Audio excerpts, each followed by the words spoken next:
Iran sees death approaching because Isfahan, one of the most sensitive areas of its nuclear program, is once again in the crosshairs.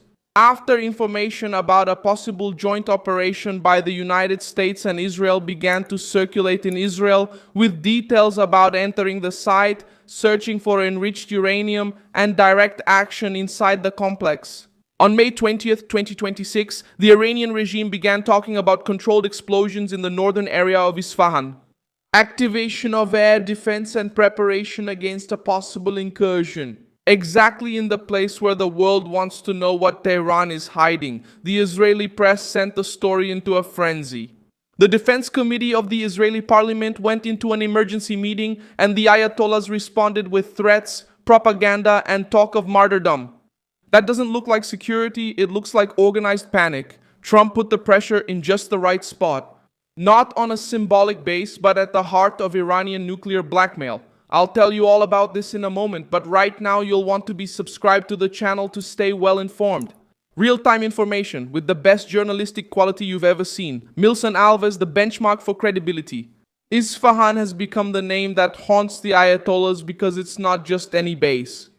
According to Rafael Grossi, director of the International Atomic Energy Agency, much of Iran's uranium enriched to 60% could be in this underground complex.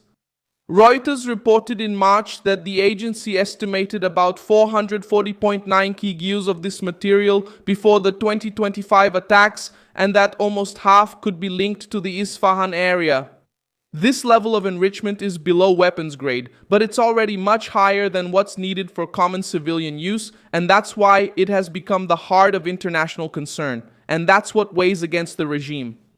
When a nuclear facility comes into the crosshairs and soon after there are reports of controlled explosions, activated air defenses, and speeches about martyrdom, the political message becomes clear. Iran realized that Trump found the most sensitive spot. The circulating information indicates that the regime is preparing areas in Isfahan to prevent or hinder a joint operation by the United States and Israel. In this crisis, Trump is using pressure as a political weapon. He talks about negotiation but keeps the threat on the table. Reuters reported that Trump said he paused a planned attack against Iran after a peace proposal sent by Tehran, stating that there was a chance for an agreement to limit Iran's nuclear program. The Iranian regime knows that this pause doesn't mean relief, it means a short deadline. Iran tries to use tough talk, regional threats, and internal propaganda to appear unshakable, but Isfahan exposes its real weakness. The nuclear program has become a physical target, not just double talk. Diplomatic meeting.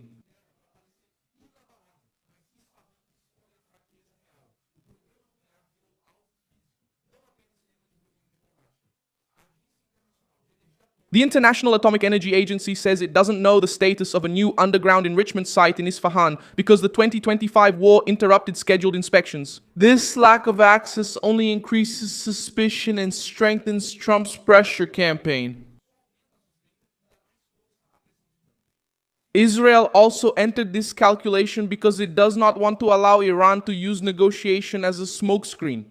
The leak on an Israeli broadcaster about a possible plan to seize enriched uranium near Isfahan sparked a political reaction within Israel and showed that the issue has already moved beyond vague threats.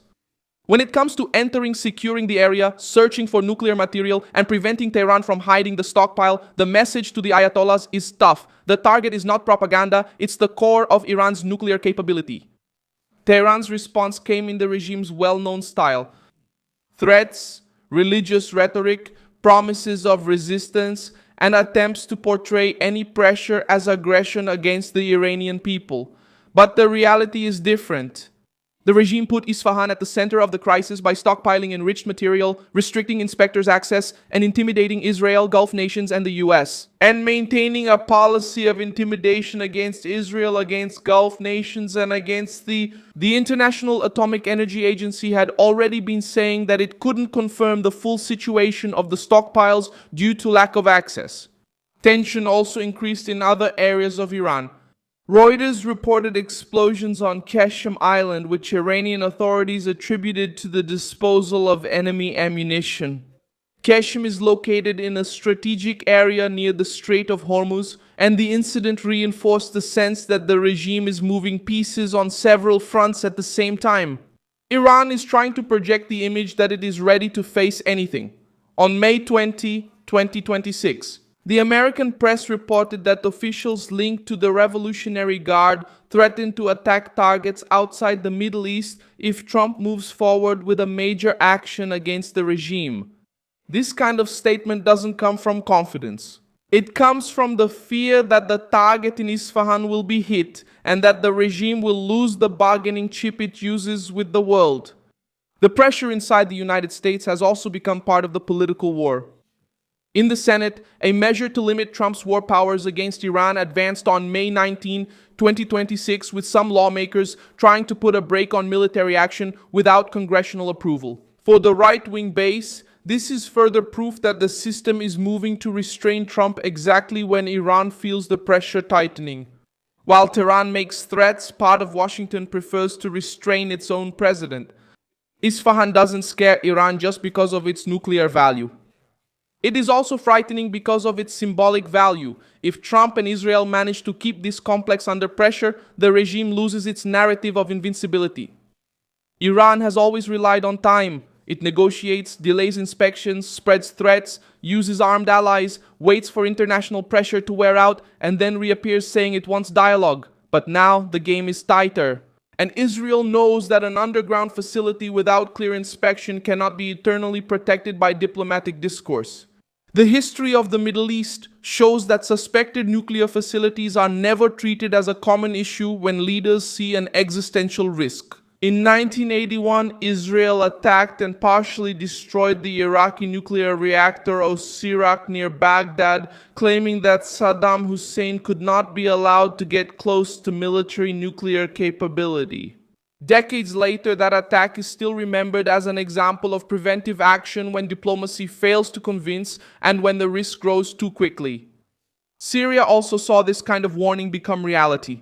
In 2007, Israel bombed a suspected nuclear reactor in the Deir ez-Zor region and only publicly admitted the action years later. Reuters reported in 2018 that Israel confirmed the attack and said the message was also meant for Iran. The regime would not be allowed to develop nuclear weapons. This history carries weight because Tehran understands that when Israel perceives a nuclear threat, the debate doesn't stay limited to diplomatic notes. The difference now is that Trump put the weight of the United States into the equation, which alone would already be a reason for panic for Tehran. With US support, Israel becomes a much greater force. The Iranian regime can shout, threaten, and try to scare the Gulf nations, but it knows its room to maneuver has shrunk. If it accepts serious negotiations, it will have to open up its nuclear program and give in. If it refuses, Isfahan will continue to be treated as a central target. In practice, Iran is trapped between propaganda and reality. The propaganda says that the regime does not surrender. Reality shows a sensitive nuclear facility under pressure, an international agency without full access, concerned regional allies, Israel on alert, and Trump using the pause as leverage. Tehran's fear is not in its public statements. It's in the groundwork being laid, in the activated defense, in the exaggerated threat, and in the attempt to turn Isfahan into a symbol before Isfahan becomes evidence. I'm Milson Alves, an international affairs specialist, and my purpose is to keep you well informed with the truth every day. The news links are in the video description. Like this video, subscribe, and check the comments at the end to stay engaged with the Milson Alves community.